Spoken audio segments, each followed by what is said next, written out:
Hello student, this is Shaheen and in this particular lecture video we are going to discuss another assignment of IGNOU। अब ये 4 year under graduate programme है bachelor of social work का assignment 2025-26 का आ गया है आपका assignment, तो इसको डिस्कस करेंगे। अभी हम डिस्कस कर रहे हैं BSW 121 और अगर आपको दूसरे असाइनमेंट की भी रिक्वायरमेंट है तो आप बता सकते हैं मुझे। यहाँ पे ये जनवरी 2025 और जुलाई 2025 दोनों के लिए इम्पॉर्टेंट रहने वाला है। ठीक है, अब आगे इसके 1 बाय 1 क्वेश्चन डिस्कस करेंगे, जिसमें हमने 8 के 8 क्वेश्चंस डिस्कस करेंगे।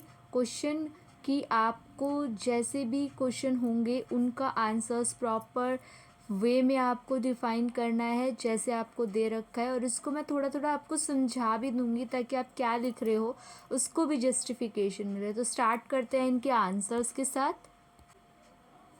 तो जैसे कि आप देख पा रहे हो क्वेश्चन नंबर 1 का आंसर यहाँ पे दे रखा है। क्वेश्चन नंबर 1 सेज क्या इम्पोर्टेंस है सोशल नेटवर्क के सोशल वर्क में।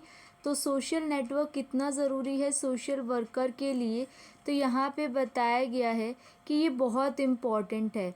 रीज़न बीइंग कि ये रिलेशनशिप को मेंटेन करके रखता है, सबसे पहला पॉइंट। ठीक है, रिलेशनशिप मेंटेन करता है, स्किल्स इम्प्रूव करता है। ठीक है, आपको जॉब अपॉर्चुनिटीज़ देता है, मौके देता है कि आप और लोगों के साथ कनेक्ट होके और एडवर्स करो और ये आइडेंटिफाई करो कितनी जॉब ओपनिंग्स है, कितनी वैकेंसी है, कितनी करियर की अपॉर्चुनिटीज़ है। कम्युनिकेशन को इम्प्रूव कर सको, कनेक्टिंग क्लाइंट विद रिसोर्सेज और अप्रोचेस को एडजस्ट कर सको। Question number 2 says trace the history of social work in the United kingdom. आपको वो पहलू ढूंढने हैं जो कि यूनाइटेड किंगडम्स के रूल से रिलेटेड है, हिस्ट्री से रिलेटेड है। ठीक है, तो यहाँ पे बताया गया है कि ये माइलस्टोन के तौर पे काम किया गया है और यहाँ पे काफ़ी सारी डेवलपमेंट की है। यूनाइटेड किंगडम ने reflects a rich history of efforts to support the poor and vulnerable. उन लोगों को भी, पुअर पीपल्स को भी उठाने की बात की गई है। कुछ मेजर टर्निंग पॉइंट्स थे जिसमें Elizabeth poor law, the poor law revision, the beverage report, ये सब बहुत इम्पॉर्टेंटली रोल काम किया गया है। अब एक एक करके इसको भी मैंने जस्टिफाई कर दिया है, डिफ़ाइन कर दिया है, कभी आया, इन्होंने कौन से प्रिंसिपल्स पे काम किया और इन प्रिंसिपल्स ने कैसे लोगों को इम्प्रूवमेंट के लिए हेल्प करी, तो उसके बारे में भी डिस्कशन करी हुई है। ठीक है, नेक्स्ट इज लॉ कमिश्नर ने किस तरीके से उसको कंसोलिडेट किया, 1834 से 1909 के बीच में क्या हुआ।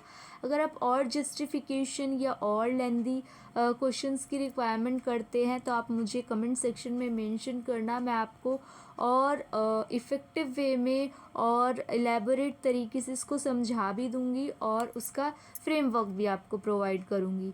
Next one is beverage report के बारे में बताया गया है, वो भी अभी हमने मेजर इंपॉर्टेंट प्रिंसिपल्स में काम में देखा था। तो उसके 4 प्रिंसिपल्स हैं, हर एक सिटीजन्स को कवर किया जाए, ज़्यादातर ध्यान दिया जाए बीमारी पे, बेरोज़गारी पे, एक्सीडेंट, ओल्ड एज लोगों पे या विडो जो हैं उनके ऊपर, मैटरनिटी के ऊपर, फ्लैट रेट ऑफ कंट्रीब्यूशन दिया जाए जिनके पास कंट्रीब्यूटर्स इनकम है, फ्लैट रेट ऑफ बेनिफिट दिया जाए रिगार्डिंग इनकम।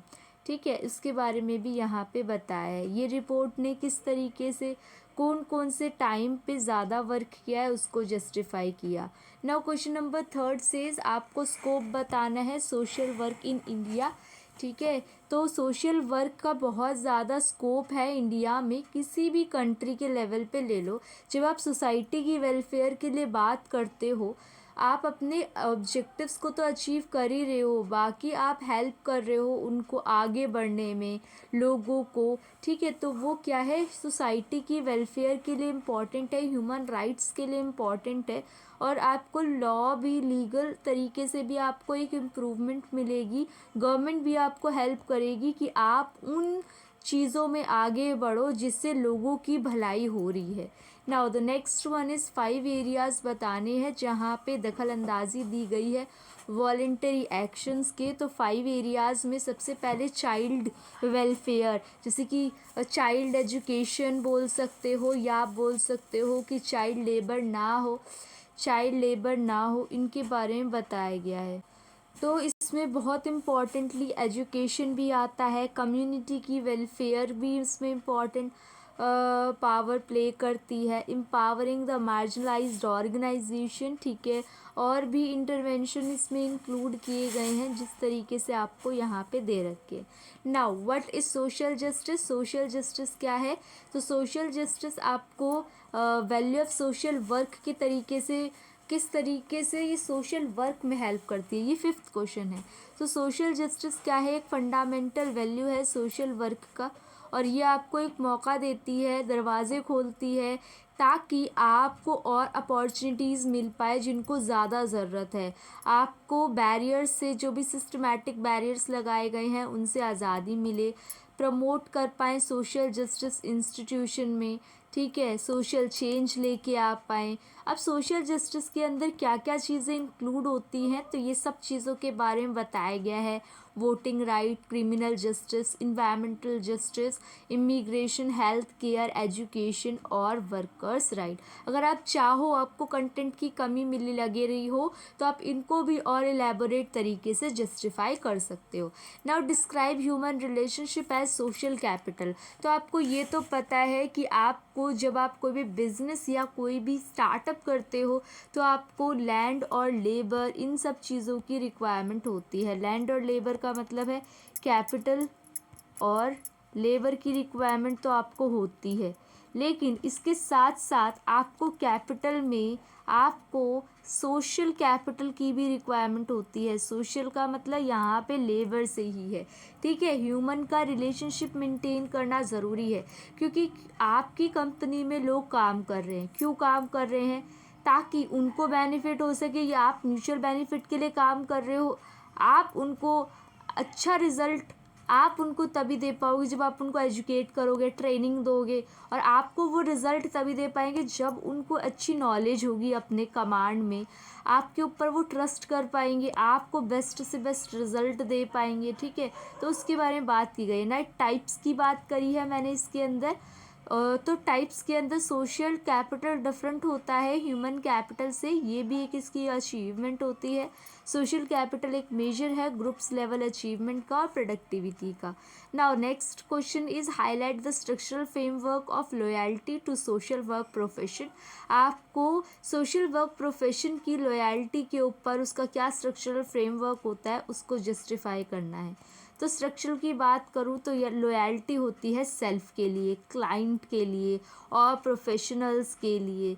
दूसरों को एम्पावर करना, दूसरों को प्रायोरिटाइज़ करना, उनकी स्किल्स वगैरह, उनकी नॉलेज को बढ़ाना, वॉलंटियर करना, चीयर करना, उनको कॉन्फिडेंट बनाना, ये सब मेन काम होते हैं। Now write a note on hard work as a value of social work. Hard work और सोशल वर्क को आपका नोट में बताना है। तो नोट बताया गया है कि सोशल वर्क एक डायनामिक एंड डिमांडिंग प्रोफेशन है, और यहाँ पे आपको स्किल्स रिक्वायर्ड होती है, स्किल्स की ज़रूरत होती है ताकि आप और अच्छे से वर्क कर पाओ। तो empathy, communication, organisation, critical thinking, active listening, self care, cultural competence, patience, professional commitment, advocacy, ये सारे पॉइंट्स हैं जो कि रिलेटेबल है।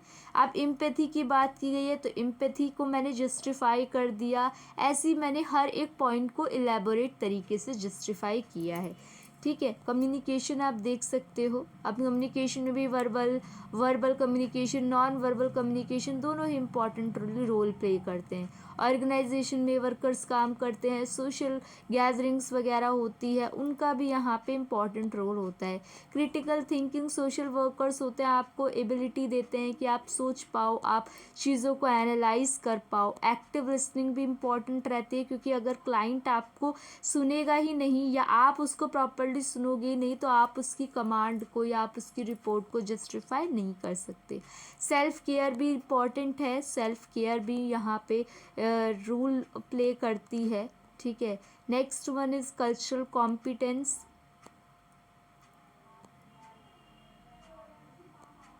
Next one is patience. आपको बहुत कामली हैंडल करना पड़ता है काफ़ी सारी सिचुएशन को, क्योंकि अगर वो क्लाइंट सिचुएशन को हास्टी डिसीज़न मेकिंग कर दोगे या आप हौच पौच कर दोगे उसमें, तो क्या हो जाएगी, प्रॉब्लम हो जाएगी ना। प्रोफेशनल कमिटमेंट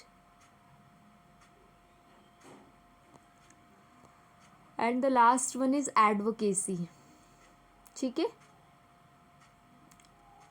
ना, एडवोकेसी का मतलब क्या है, स्किल्स इनेबल सोशल वर्कर ताकि वो आर्ग्यू कर सके, क्लाइंट से कनेक्ट कर सके, नए नए मौके देख सके।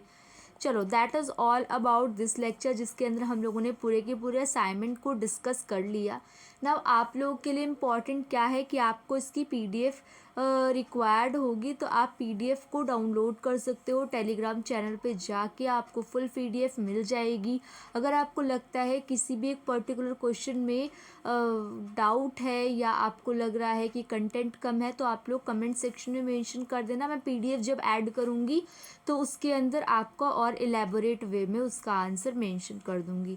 बाकी आप लोगों को कोई डाउट हो तो कमेंट सेक्शन मेंशन है। एंड आपसे मिलते हैं नेक्स्ट लेक्चर वीडियो में। तब तक आप चैनल को सब्सक्राइब करो, शेयर करो video as more as possible. Thank you for watching and be happy students.